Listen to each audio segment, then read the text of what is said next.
Welcome back to my channel, folks. Right, you find me in my kitchen, in my new house, and here, I hope you can see, cup of tea, you know the rules, no tea, no work.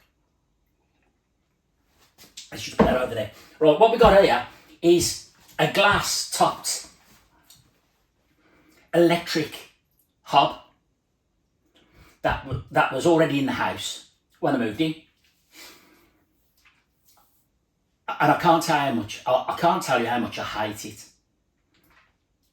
It's crap. And below it is an electric oven, which I haven't used yet. Now, I live on my own. I do a lot of cooking, but I've got 2 air fryers. Yeah. So I don't really need a massive electric oven, but I'm still debating whether just to put one in there afterwards, but we'll worry about that afterwards. So, as I say, this electric hob is crap. Got no real control over it. Is it working properly? I don't know, but it's got to go. So what I've done is I've found I got the number of the LPG, because where I live, I've got no mains gas supply. So at the moment, this house is all electric. Everything is electric. So if the electric goes off, you can't have a shower, you can't do any cooking. More importantly, you can't boil any hot water to make a cup of tea.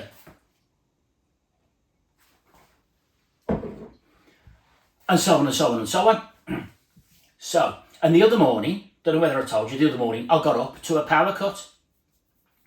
I actually got up, I got out of bed, the plan was to have a cup of tea, realised there was a power cut, so I just went back to bed. That was beautiful, beautiful. Anyhow, so I want to change this gas hob for several reasons. One is because I hate this and I've got no real control over it and it's a pain to cook on. You know, I'm not saying they're all the same, but this is an old one, so, you know, it's got to go. I just prefer gas. I'm used to gas. I've got more control over gas. And also, this new hob I bought has got a larger singular gas burner on it, which it's got 4 gas rings, but there's the real big one, like for a big frying pan or a saucepan or a wok. I'm thinking about the cooking. So later today, between 5 and 6, I've got a gas engineer coming. Don't know the guy, but he only lives local. So what I'm going to do is, I'm going to take this. Can you see that switch there? I don't know whether you can see the switch. That's the mains power for this oven and hob. So I'm going to isolate the power, take out the oven, disconnect the wiring, take out this glass hob, and I'll be interested to see have a look at the nameplate and see how much power this hob takes, just so I can do some calculations in my head to compare costs between running this electric hob and running my gas hob. Now you say to me, Sean, well, if you've got no gas, how are you going to do it? Right, so this new hob is a LPG, and it's going to be running, I'm going to have 2 47 kilo bottles of propane, and I'll show you this when it's all done and dusted. It'll be a couple of days yet. I've got 2 large 47 kilo bottles of propane LPG gas. And then I've got a changeover valve, so you've got a hose coming out of each bottle onto a changeover valve. That's got overpressure safety built into it. I can't think what the phrase is, but I'll tell you when it's installed. And basically, you run a 15mm copper pipe from the valve round to your hob, and in this case, it's going to be 3, 6, no more than 8 or 9 metres run, which is quite long, really. Because normally your kitchen's on the back of your house and you just go straight through the back wall. Well, it's not the same here, because on the back of that wall is my bathroom. So then you've got 2 gas bottles, a changeover valve, an automatic changeover valve, and then the pipe that runs round, goes into your hob, job done. Now, you can have it set up, you can buy the more expensive kit that does telemetry. So you can check on your phone, the gas levels in your bottles and all that. I don't need that. And I'll tell you for why. Because I've got 2 gas bottles. When the one runs out, you turn it over to the other by the flick of a manual switch. Yeah? And then you can go or phone them up. If I phone the gas supplier up, they'll have a bottle of gas out to me either this day or by tomorrow, normally. But I can easily go and get it.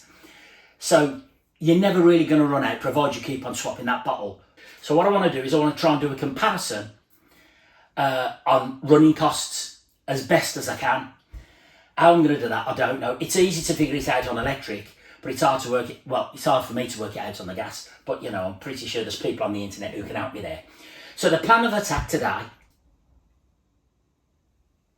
is disconnect the power, check the size of the breaker in my fuse board and my consumer unit, see what size breaker it is. So if I do decide to buy a new electric oven just to put in there, just for, I don't know, just for whatever reason, you know, I might want to cook something big.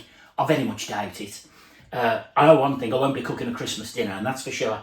So I want to make sure that the power supply is adequate. It will be, because there's this one, you know, so you can just buy a new little oven. They're not very expensive. But the main thing is let's get this in. So the plan of attack today is disconnect the power, take out the oven, take that to the tip, disconnect the electric hob, take that out, and then that'll leave a hole there. And then what we'll do is we can be able to look down the back of the cabinet to make sure there's no sign of any mice or any nasties. And then I've got to take some measurements, and I've got to drill a hole, you can't see, but in that corner, I've got to drill a hole through the wall from the outside in, even though that's inside my back conservatory.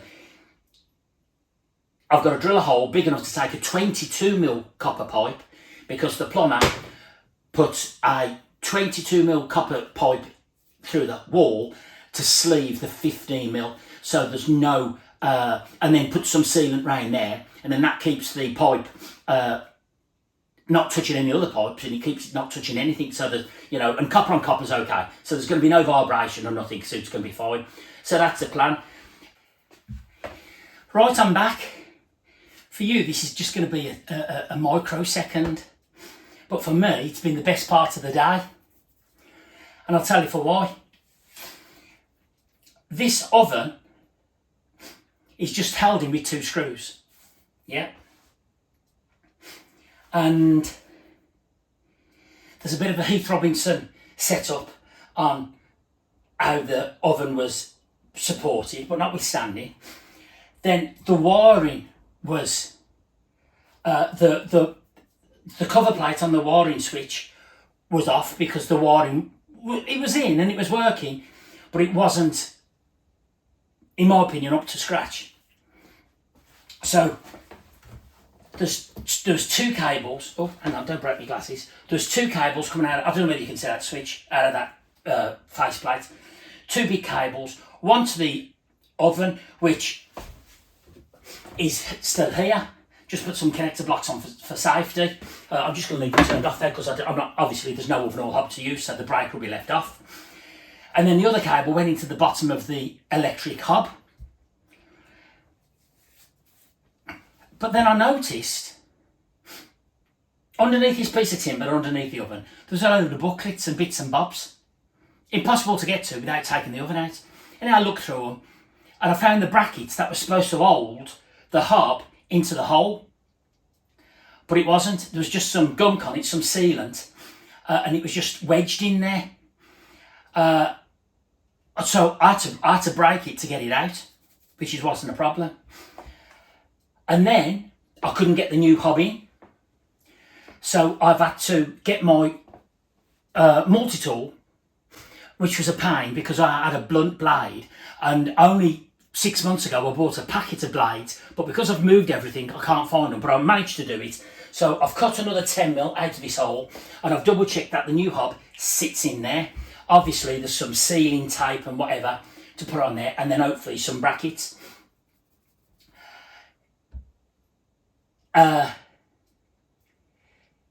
If I can't get the brackets in, then I'll just seal it down with some OB1 sealant. So what else do I know?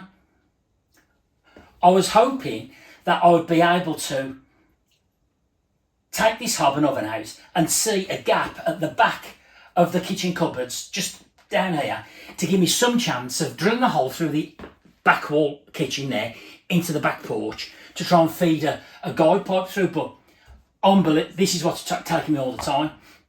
So I've had to drill several holes through the cupboards. Bear in mind, I can't get into the bottom of that cupboard because it's the way it is. I'd have to take everything apart, which I wasn't prepared to do. So I measured everything, which is okay for me because I'm used to doing it, because we've drilled 1,000 holes. We've fitted 1,000,000 metres of copper pipe work. We've done it all before. It's just, you know, old hats for us. Luckily for me, I've got all the big, massive masonry drill bits. I measured it all up with a laser level, put a pilot hole through, and so I could hear it tapping the side of the back wooden cupboard, put a bigger one through, and then luckily for me, I had a 24mm. No, 24mm was the start cutter. I had a 1-inch masonry drill, big long one. And I just managed to drill through the side of the cupboard, believe it or not, with a 1-inch masonry bit, which is not designed for it. But if you take it steady, you'll do it. So I don't know whether you can see. Let me check, see if you can. Let me see if you can see what I can see. You can. So you see this black pipe here? This is just a piece of black 20mm electrical conduit that I've fed in through the back of the cupboards, because you can't see it at the back of this cupboard, through the back and out into my back porch. And I've also drilled a hole through the side of the porch to actually proper outside external, ready for the pipe fitter tomorrow. He's coming tonight to have a look at everything. If we hadn't have done this today, this would never have got finished tomorrow. Trust me. So all being well, by the end of play... Oh, also, I had to go and get my drill bits out the lockup. And on the way back, I went into the coal, log and gas merchants, and I told them I needed a ton bag of kiln-dried logs and 2 large gas bottles. I said, just deliver them next week. But when I found out that I could get the gas fitter in tonight and tomorrow, I've just gone up there. He's put it as urgent. So hopefully, before this gas man finishes tomorrow, the 2 gas bottles will be here, and it will all be connected, and I'll show you some pictures and some videos of it in action. But I'm glad I've done this. This is the kitchen taps and the bathroom taps, which I've changed, was the first problem. And this has been my biggest bugbear. I can live with everything else, but this glass hob was abysmal. And just let me tell you something while I'm there. That old oven on maximum power, it would have drawn 2.3 kilowatts, which didn't surprise me, because believe it or not, my electric kettle there is more or less the same power, because what it is, we've got a lot of power for a short period of time to boil the water. In there, you've got a reasonable amount of power over a prolonged period of time to heat and cook your food. But what shocked me, not shocked me, but surprised me, because very few things actually shock me these days. The hob, if all that hob was on maximum cooking, and using all the 4 hobs on maximum, it takes 6.7 kilowatts. 6,700 watts.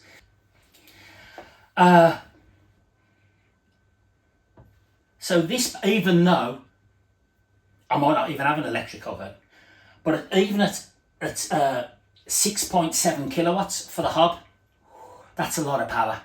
That when you're cooking and you're doing some bulk cooking, no batch cooking, and you got them all on and you're doing a lot of things all in one go, that there is going to, your electricity meter is going to be spinning around like a spinning top. Hence one of the reasons why I'm getting rid of it, because contrary to popular belief, cooking on gas is still the cheapest way to do it. So, wait for part 2, and there's been a drastic lack of tea, so I'm going to have a cup of tea and a cake. Until then, I'll see you guys further down the track. A good job, well done there, Sean.